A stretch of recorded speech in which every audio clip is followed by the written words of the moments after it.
Better? Awesome. It's good to be back with you all. Hope you've been enjoying our journey so far. As is always our custom, let you know our plan for the day. So we'll start as we did in the last class with a quick review of a few things that we looked at in our most recent class, and any lingering questions, concerns, thoughts that have been troubling your spirit and soul. I don't know if I have answers for them, but we can at least talk about them for a moment. Then we'll turn our attention to this idea of heroes and villains, and to think about kind of what makes someone a hero, what makes someone a villain. Then we'll spend the bulk of our time today looking at this question of how does Cain become kind of the first villain in biblical tradition? And his villainization, I argue, becomes ripe for racialization. And so what happens, a lot of the attributes that get assigned to Cain will quickly find their way into the American context to be assigned to those who are Black. And as the title slide suggested, Cain being the father of Black. So in many of the traditions that we will study, Blacks are said to be the descendants of Cain. And so his attributes, etc., attached to us. So that'll be our plan for class today. All right. And someone will throw something at me in 40 minutes when it's time for me to stop. Preferably money, right? Couple quick reviews. So in our last class, we began by looking at that blueprint slide that looks at the notion of divine design. And part of the argument that I was making there is it's a common understanding in Christian and Jewish traditions that what we find in creation is God's actual intent. So if we want to see what did God have of God's first thought, if God could have a first thought, go back to the story of creation in Genesis. In particular, look at the first 2 chapters when there was no sin. That gives us a sense of God's original idea. So given that idea that we can find in creation God's original idea, we looked at one place in which racial caste was created. And that was in the famous or infamous, depending on your perspective, of God's actions, right? God creates, God speaks, then God separates light from darkness. And lightness from darkness, as we talked about, quickly becomes racialized, lightness being whiteness, darkness being blackness. So therefore, God created racial segregation from the very beginning. So that becomes part of the theory of how these texts get received over time. If that wasn't fun, we then jump to this question of polygenesis. A long kind of sets of traditions fed into that, and many tributaries flowed out from it. The 2 that we focused on was this idea in Genesis 1, around verse 23, 24, when we get to the day where God created the beasts of the earth and the creepy crawly things that you may have learned them in Sunday school. One of the arguments was that Black folk are among those beasts, or among those animalistic things that God made. So in Genesis 1:26 through 28, when God tells man, male and female, to dominate, to have dominion, one argument becomes that we who are Black are among those things to be dominated, because we were not actually human. A second expression of polygenesis was this notion of pre-Adamite or non-Adamite creation. So we talked about it kind of as a preview for today's lecture. Cain gets cast out, goes outside, and finds a wife.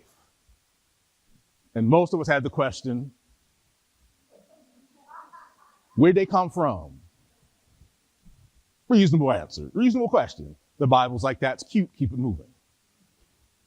One of the arguments as to where those other folk came from was that they are non-Adamites. That is, the people that we know from the descendants of Adam and Eve are just one of the kinds of people that God created. Those pre-Adamites then get, in polygenesis world, get devalued humans.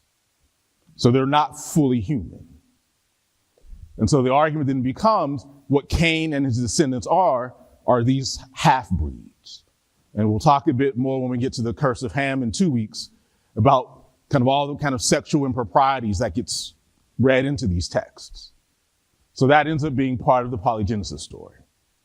Again, that we are either the beast that dominated our non-Adamic creation. So I talked about how these streams both feed into it and then flow from it. So we talked a little bit about the idea that, ironically, the most conservative Christians of the 19th century led the charge to eliminate polygenesis and what I call the monogenesis triumph. That is, they reject the idea that there are non-Adamite humans.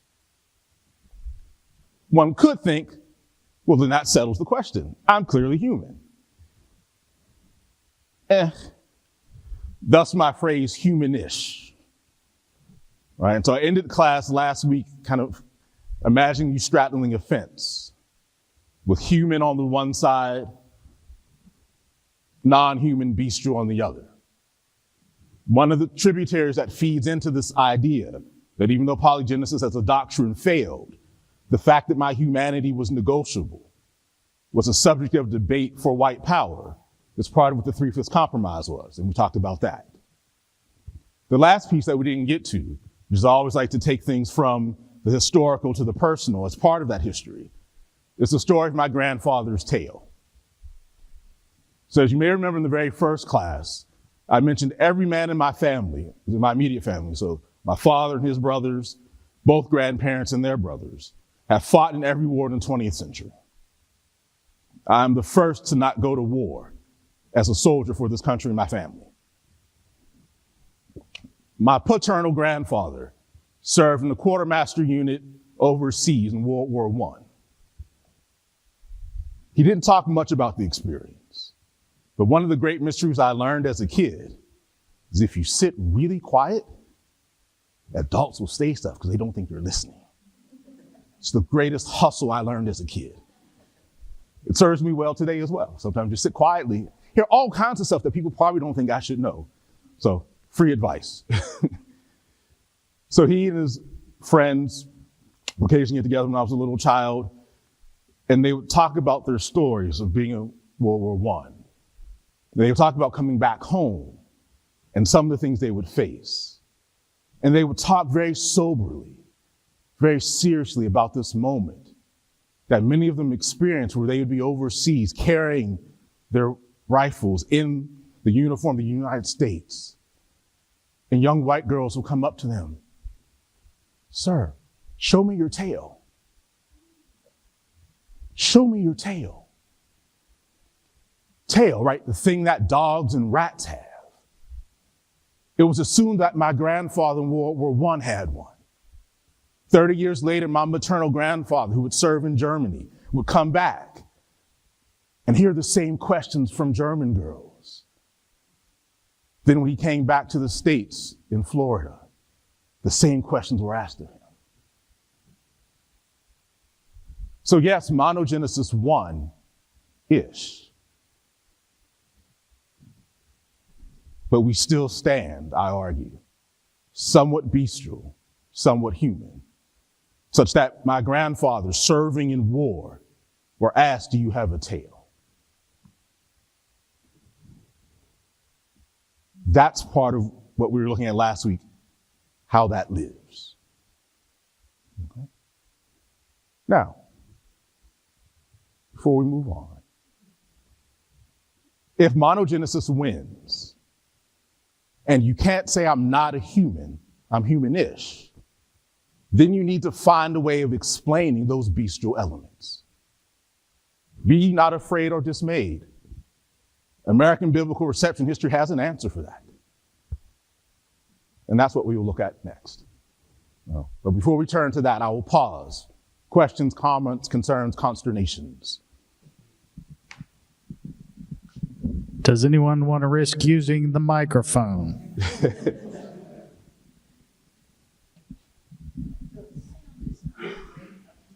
There's nothing I can do about it, I'm sorry.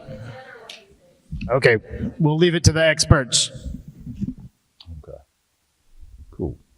So, as you're ready to move, the other Dr. Kemp, or some just call her Dr. G and call me Dr. J, to distinguish it, is passing out a little paddle. On one side is a green thumbs up, on the other side is a red thumbs down. So if the statement I say is true, put the green thumbs out towards me.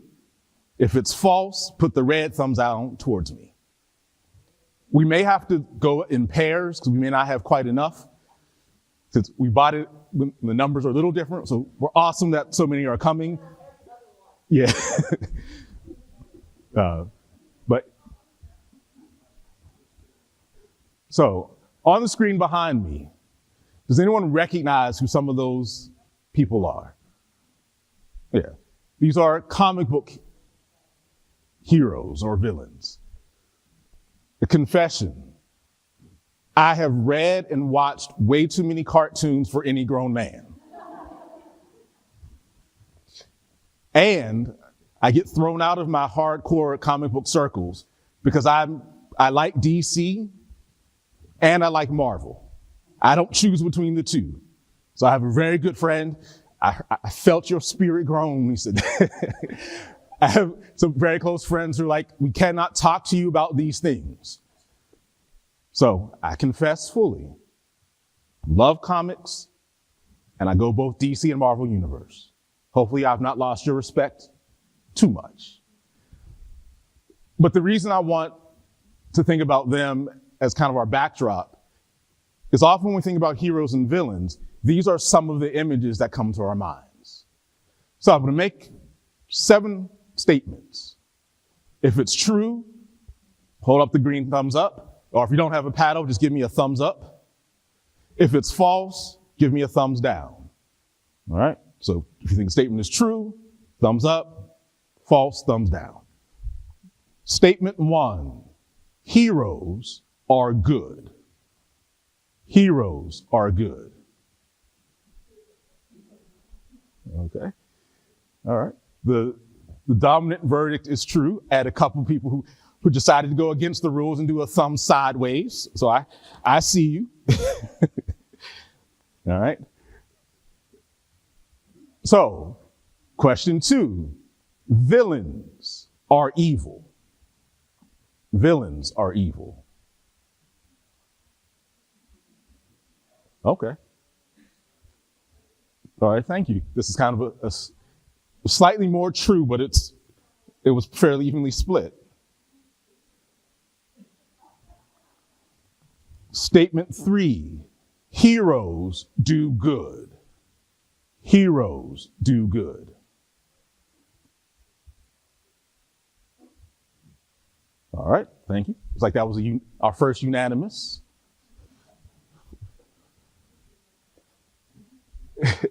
Statement 4, villains do evil. Villains do evil. Okay, almost all true, a couple of falses. Thank you.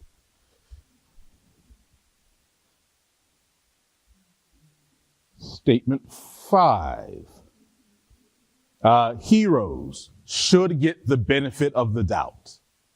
Heroes should get the benefit of the doubt. Thumbs up, true, thumbs down, false.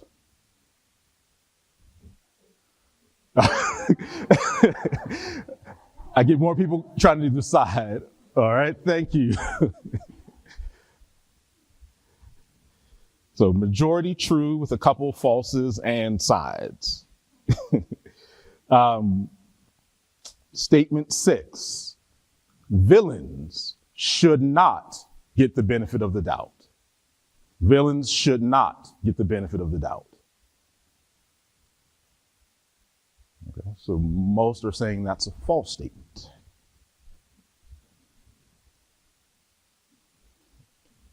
Then our 7th one, good whole number. Heroes cannot do evil. Heroes cannot do evil.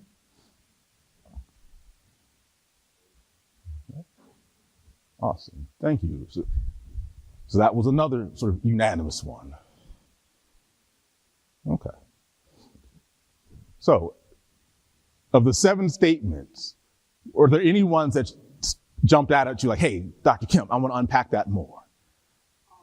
All Yes, sir. Before you go, we have to pass out the mic because I was told individuals online cannot hear you. So we will. I apologize in advance for the sound. Okay, I was worried about giving the right answer, so I just gave the thumbs up, thumb down to my wife, so she could be wrong or right. But just your question, way back when, as a period piece at the university I attended, we watched the movie Birth of a Nation, and pretty interesting who the heroes were. Right. And who the villains were. So anyway. Yeah, exactly.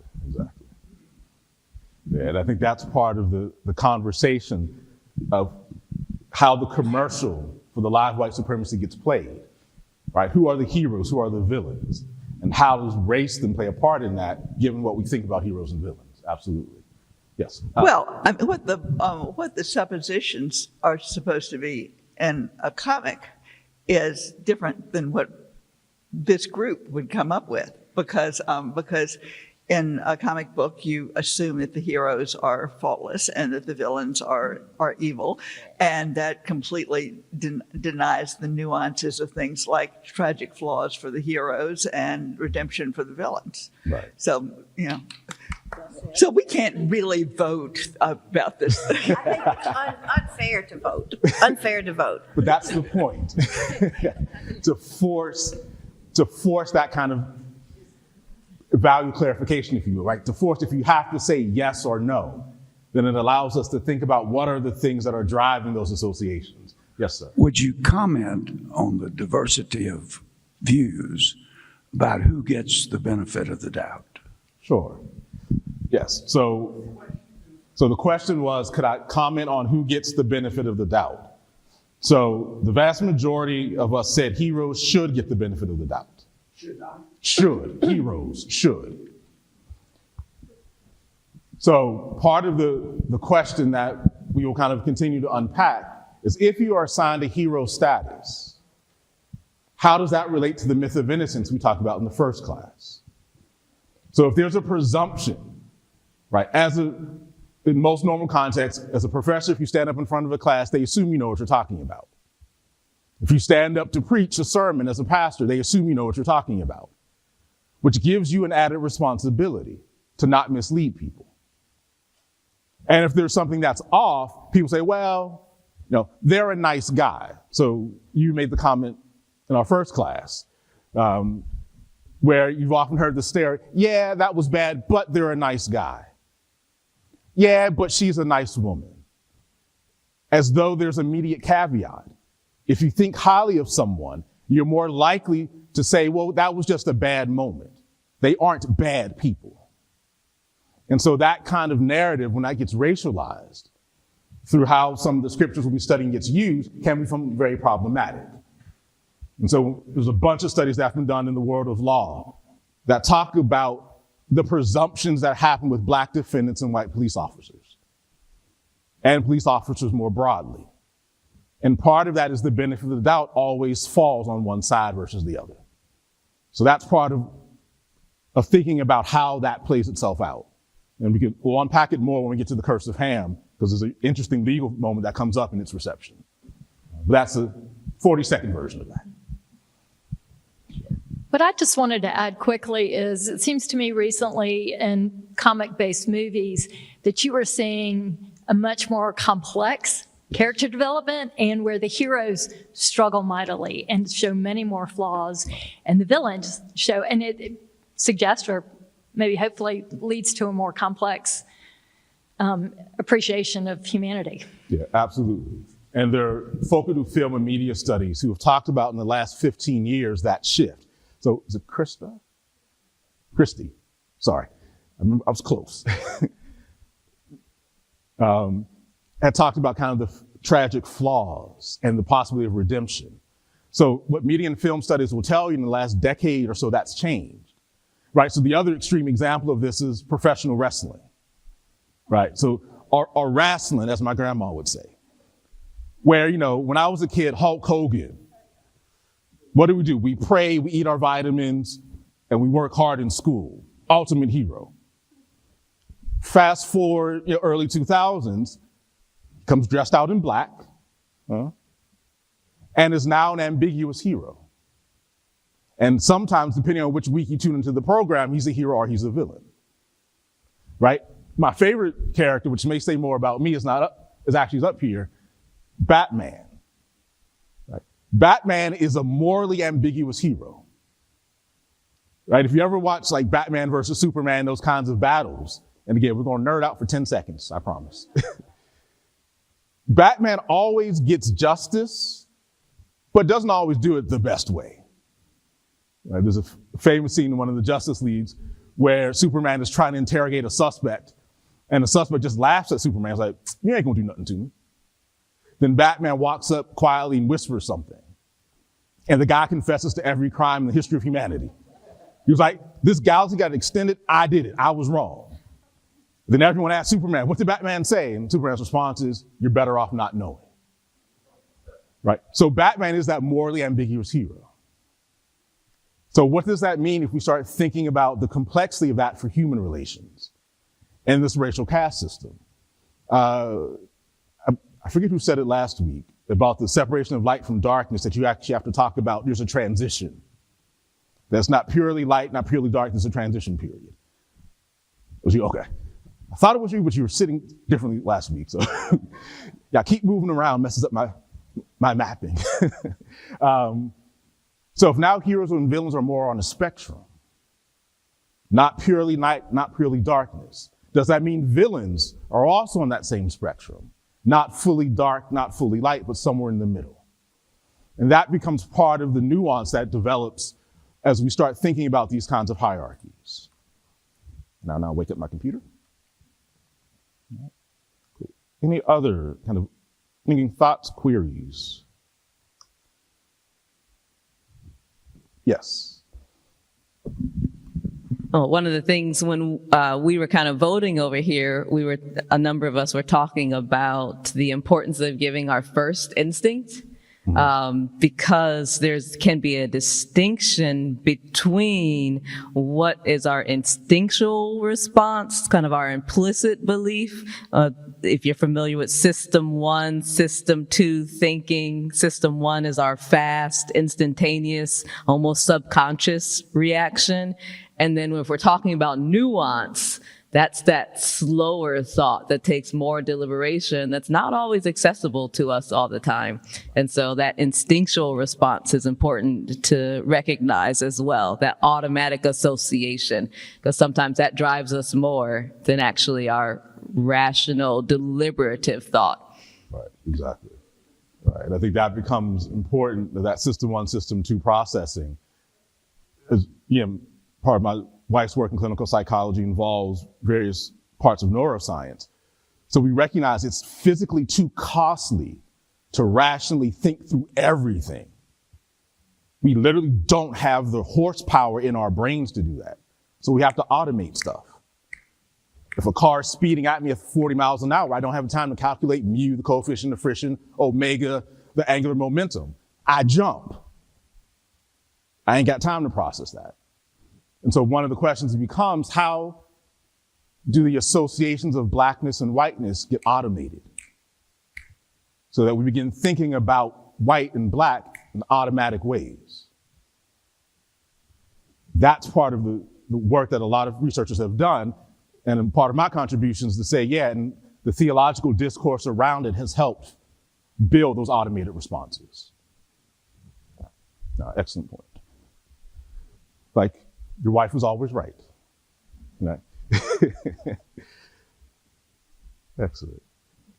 Questions on that before we jump to 2 texts that we want to look at for today? All right. Yes.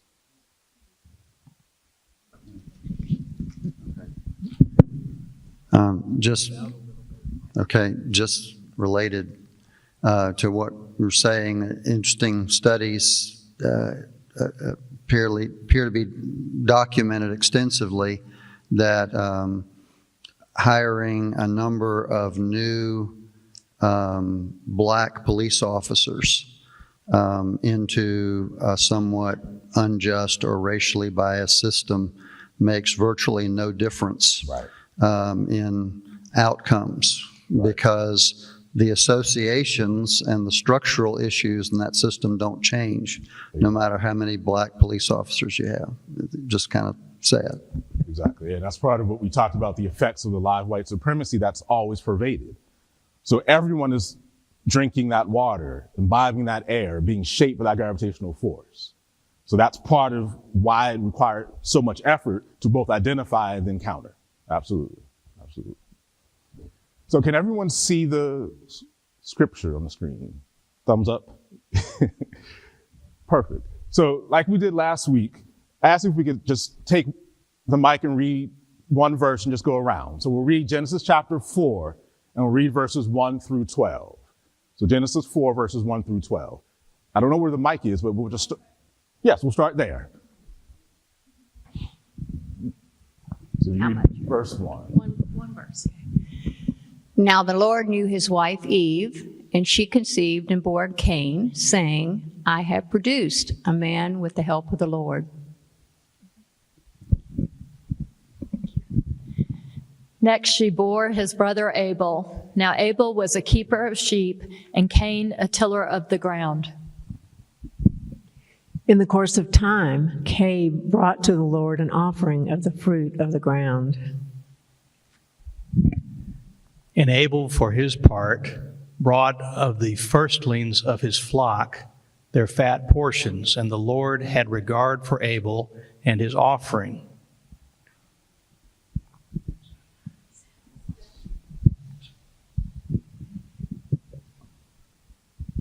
But for Cain and his offering, he had no regard.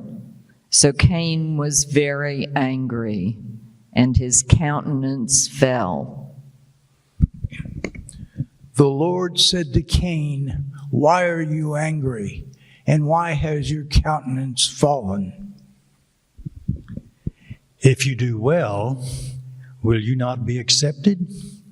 And if you do not do well, sin is lurking at the door. Its desire is for you, but you must master it. Cain said to his brother Abel, "Let us go out to the field." And when they were in the field, Cain rose up against his brother Abel and killed him. Then the Lord said to Cain, "Where is your brother Abel?" He said, "I do not know. Am I my brother's keeper?" And the Lord said, "What have you done? Listen, your brother's blood is crying out to me from the ground." And now you are cursed from the ground, which has opened its mouth to receive your brother's blood from your hand.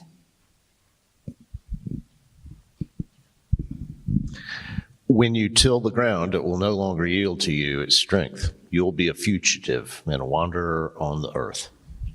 Thank you. We'll stop there for the moment. So, going back to our heroes and villains slide, who's the hero in those verses? How many say the hero is Cain? How many say the hero is Abel? How many like, there's not really a hero in that story? Okay. Right. So, I'll ask it the other way. Who is the villain in this story? Right. And why is Cain the villain? Right. He kills someone, he kills his brother. Right. Fairly easy, cut and dry. If you kill someone, you're bad. Free public service announcement. Okay? So, often as the Bible does, it leaves a lot of open questions. Why does Cain kill Abel? Right. So one possibility is jealousy. Right. And what is Cain jealous of? Okay. Right. So there's one argument. I think Catherine Darr makes the argument. No, sorry, I'm trying to remember the scholar's name. Catherine Darr makes the argument that Genesis 4 is a case study in bad parenting.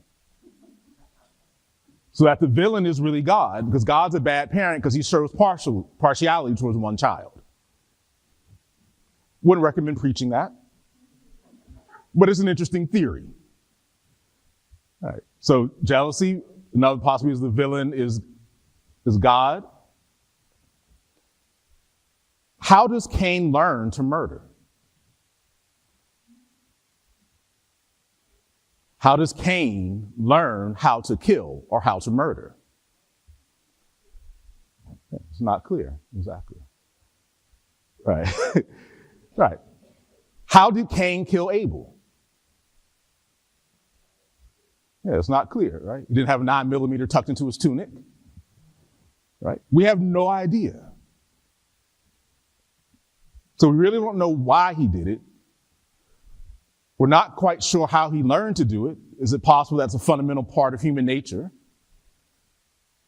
We're not even sure the mechanism of doing it.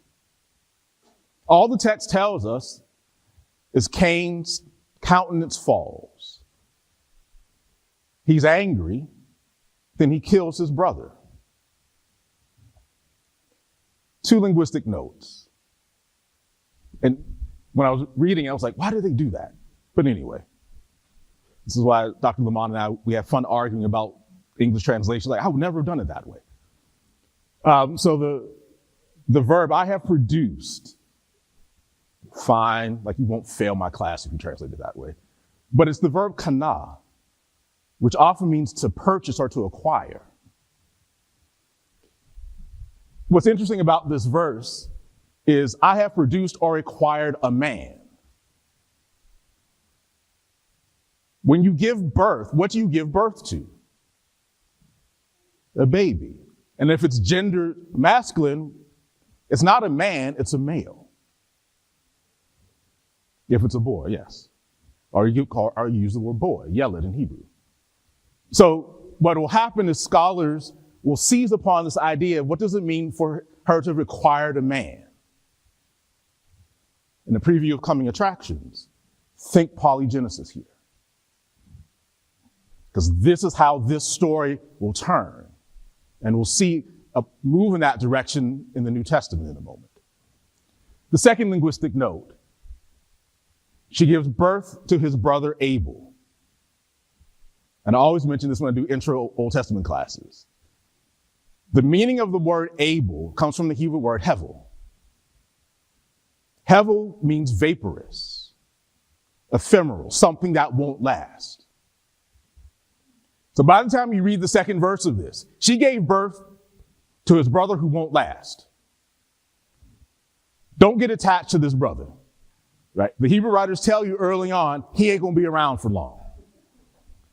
So I always tell students, this is why you need to learn Hebrew, because often they'll front load every passage to tell you what's going on. So you get this weird acquiring a man who gives birth to a brother named Fleeting, right? You could stop at verse 2 and I can tell you the rest of the story.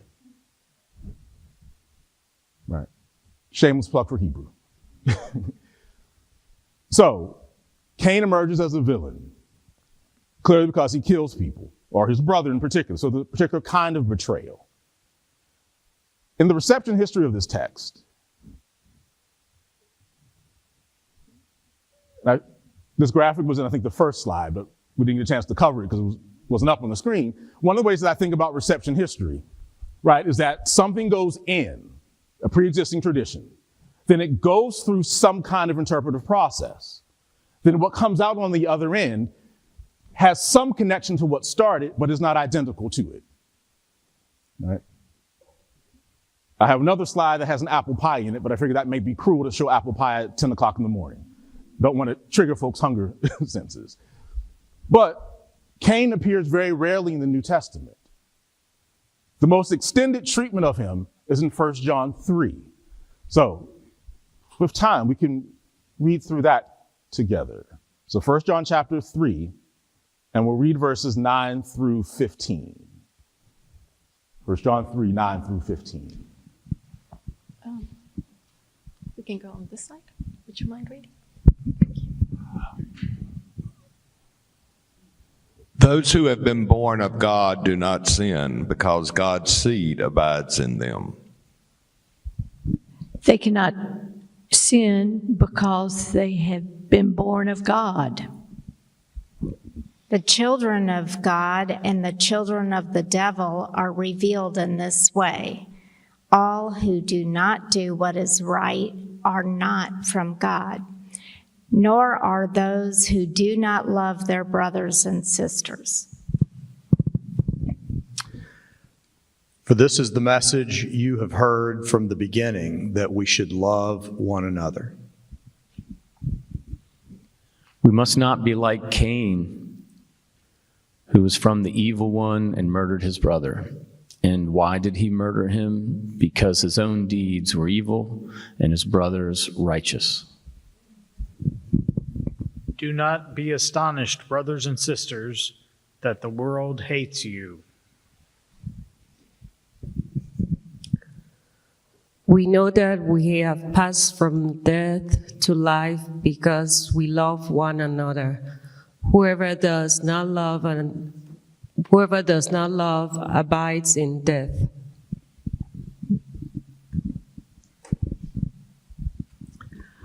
All who hate a brother or sister are murderers.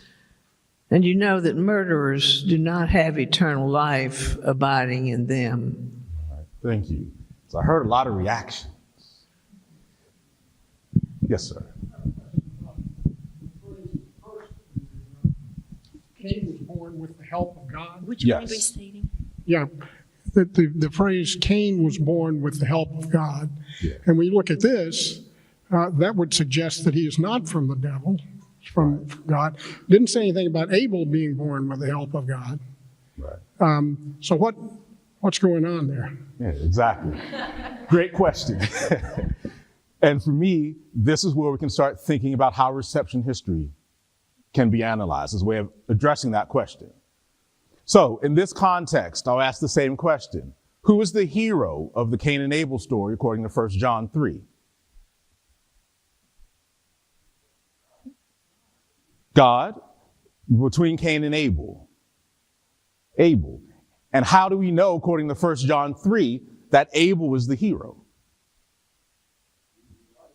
Right, exactly. His deeds were righteous.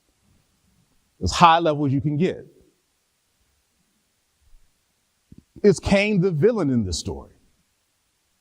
According to 1 John 3. Yeah. And how do we know Cain is the villain? Right, his deeds are evil. He's from the evil one. Right, he is from. Right, interesting Greek preposition. Ektompenoro. Right, of the evil one. And later on, was it verse 10, the children of God and the children of the devil are revealed in this way. It's suggesting that if you engage in certain kinds of behavior, your origin, to your question, is not godly, but demonic. What did you say? That's not what Genesis 4 says, but that's how it's received in 1 John 3. In part, they were trying to answer the same question we asked.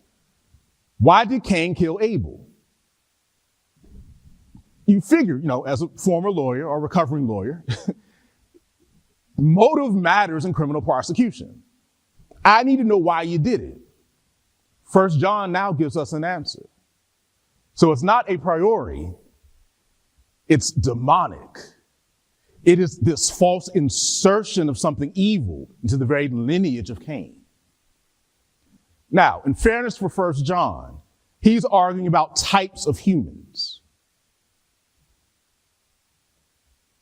But you've been with me now 3 weeks where you can feel how this could easily turn.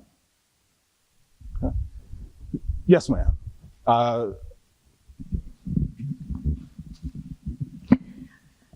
I think it's important to realize that the writer of 1 John was writing it in a completely different context from the writers of Genesis. Absolutely. And to me, an intriguing question is whether or not there is a development of a sense of morality and an understanding of that goes deeper, and particularly in light of the fact that this is from the Christian scripture.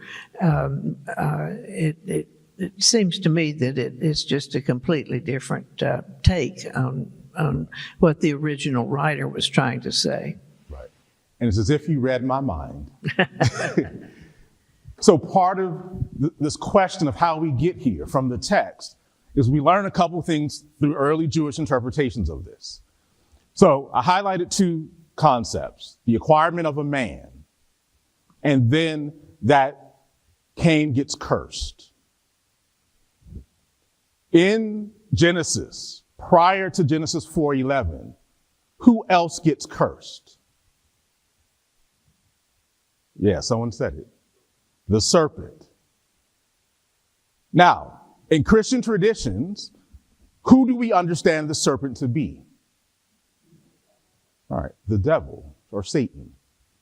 So by the time 1 John is writing, the first thing cursed was the serpent, who is the devil. See Revelation 12 for that syllogism.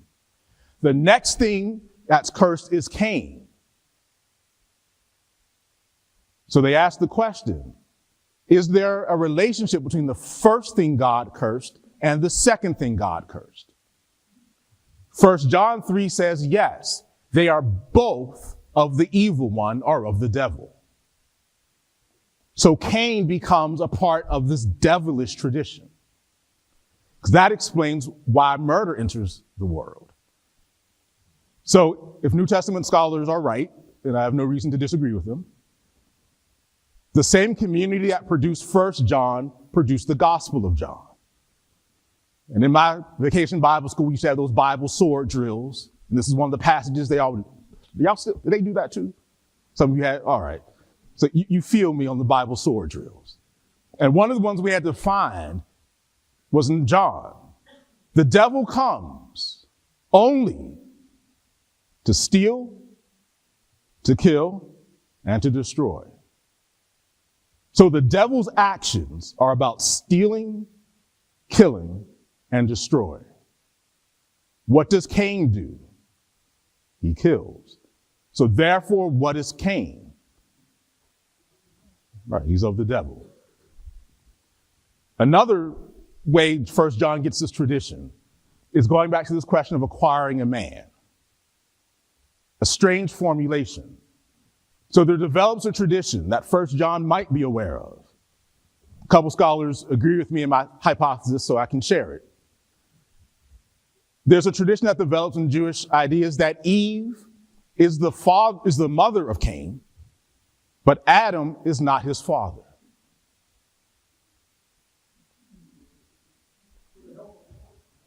Right, not God.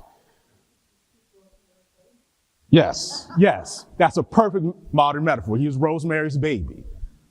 So that Eve, who falls through sin, and we can play with what knowledge and knowing means in Hebrew, her next sin is a sexual one. And that's why Cain comes out not as a boy, but as a man. Because he is a hybrid. He is Rosemary's baby of a demon and Eve. And therefore, there are different origins of darkness and of light. Means Cain has to exterminate the light, which is why Abel doesn't last long.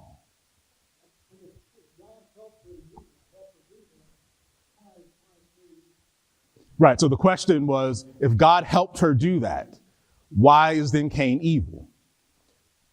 One answer to that question, and I'm not totally satisfied with it, but it's one answer that comes up in the literature, is to argue for God's help is different than arguing for God's endorsement. So as I said, I'm not persuaded by it, but it's the one that you'll hear a lot in literature.